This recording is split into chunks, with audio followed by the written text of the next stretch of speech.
જય સંવિધાન, જય કોળી સમાજ। આજ રોજ માં ચામુંડા ધામ ચોટીલા ખાતે કોળી સમાજના દરેક સંગઠનોના આગેવાનો ઉપસ્થિત રહ્યા હતા।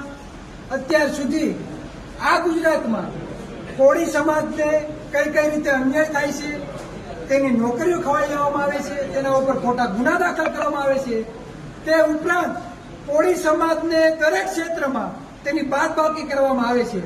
બંધારણ એવું કહે છે કે દરેક સમાજને સમાન હક મળવો જોઈએ, પણ આજે આ ગુજરાતમાં દરેક સમાજને હક મળતો નથી।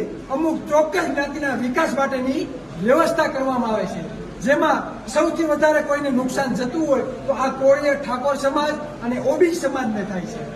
તો આજ રોજ ચોટીલા ખાતે કોળી સમાજના બધા સંગઠનોને આમંત્રણ આપવામાં આવ્યું હતું અને તે સંગઠનના આગેવાનો ભેગા થયા હતા અને તે બાબતે ચર્ચા પણ કરવામાં આવી હતી અને આગામી દિવસોમાં ગાંધીનગર ખાતે ફરી વખત કોળી સમાજના જેટલા પણ સંગઠનો ચાલે છે તેને મહામંડળેશ્વર 1008 ઋષિ ભારતી બાપુના આગેવાની નીચે બધા લોકોને આમંત્રણ આપવામાં આવશે અને ફરી એક વખત આ સમાજ કોળી અને ઠાકોર સમાજને કઈ કઈ રીતે અન્યાય થાય છે, દરેક ક્ષેત્રમાં કઈ રીતે બાદબાકી કરવામાં આવે છે, તે દરેક પાસા ઉપર ચર્ચા કરવામાં આવશે।